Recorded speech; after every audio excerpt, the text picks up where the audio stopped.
Yeah.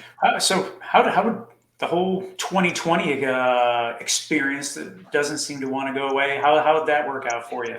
I would think that everybody's Don't say staying that, home. Tim. Right. Well, Yeah.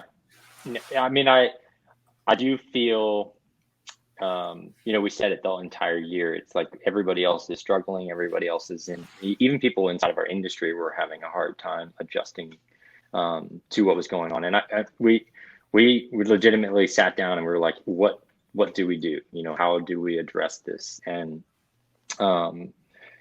so a couple things really, really worked in our favor. The first thing is almost all of our sales are done via phone. Prior to 2020, the way our sales process works is a client reaches out to us and either they get me or they get Charlie or they get our website, one of those three things. Charlie's my office manager. And at that point, we'll ask them for pictures of their yard. And we'll say, send in what's going on in your yard. Send us, 3, 5 pictures at most of your yard. And let's just talk about it. So then they schedule a time with me, like an actual, like, hey, we're going to talk at 11 o'clock on the phone. And we'll talk about what's going on in their yard. And I really want to hear what they see. I'm not trying to tell them what they see. I'm like, tell me what you're thinking. Tell me what's going on. And then as that process starts to unfold, I'll actually start sending them pictures of work that we've done. I'll start sending them links from our website. I'll start sending them videos from our YouTube channel or Facebook posts that we've done. So I start. It's all just done via email?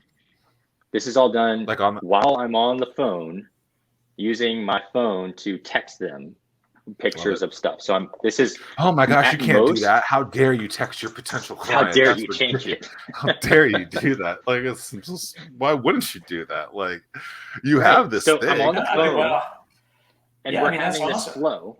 Yeah. And so, towards the end of that conversation, every conversation has a flow, right? It's just, I have stages to each conversation. Some customers or clients will go, they'll instead of going A, B, C, D, they'll go A, D, C, E, and jump back and forth. But we have, our 5 steps to every sales call. And one of that part is the price. So you've seen what I can do. You've told me what you want. I've shared pictures with you of what your yard could be. What if I just took care of it for 20 grand? And then they just shut up. And you hear kind of how they process that, whether they love it, they don't. You have a ballpark.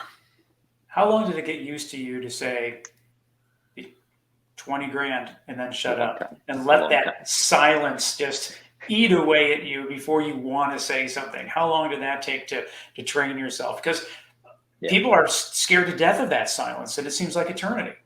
Yeah. I actually had a guy, he hung up on me. No, I'm glad someone hung up on you like you ghosted me. That's appropriate after all this. I told him the price, and I just shut up. And he was telling me all about how he was a used car salesman, and he couldn't believe some of these other companies didn't have sales processes and all this stuff. And I told him, he told me exactly what he wanted. He had a quote from somebody else. I told him the exact price, and I just shut up. Where are you in that spectrum of what that cost is? Right? Like, because I'm sure there is a range of kind of what you are guiding them towards, right? Yeah. The, small, medium, large, if you will, right? And so, like, are you giving them the medium? Like, where are you giving people historically that price of where you feel?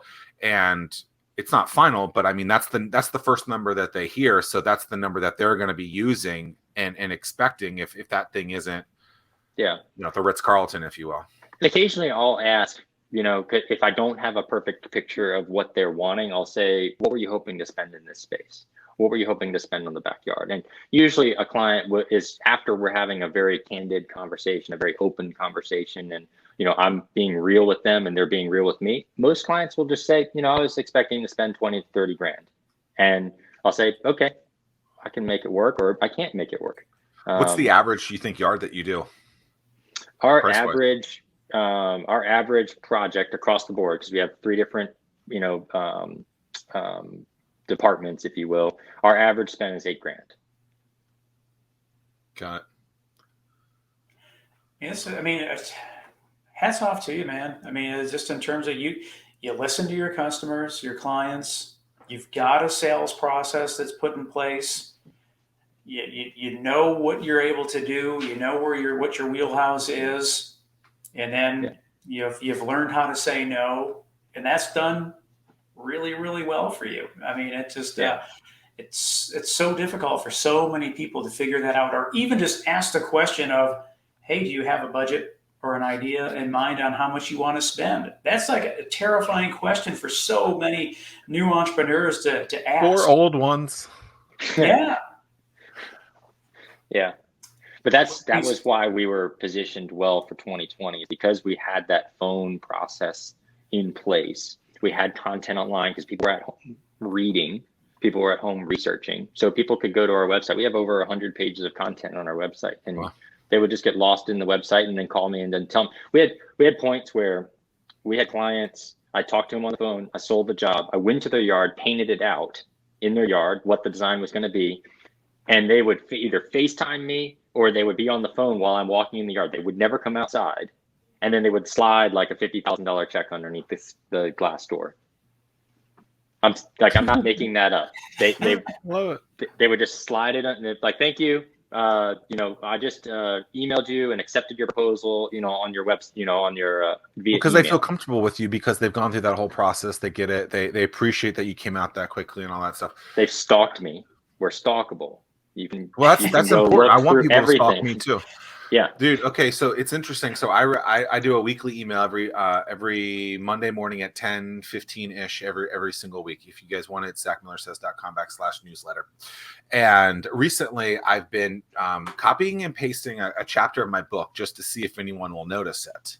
Right, literally word for word. Actually, I'll take out, like, if I'm saying like the book or something, or this book, I'll change that just a little bit of a tweak. And someone the other day was like, "Oh, well, I was going to this meeting and I was going to pull a chapter out from your book, and I started reading this thing, and I was like, I just read this morning." And so it's like that stalkerness is like, it's incredible, and that's what you want, but it's very hard to get people to stalk you. But these are positive things. That was just a random tangent, sorry. But I've been directly involved within our entrepreneurial community for years.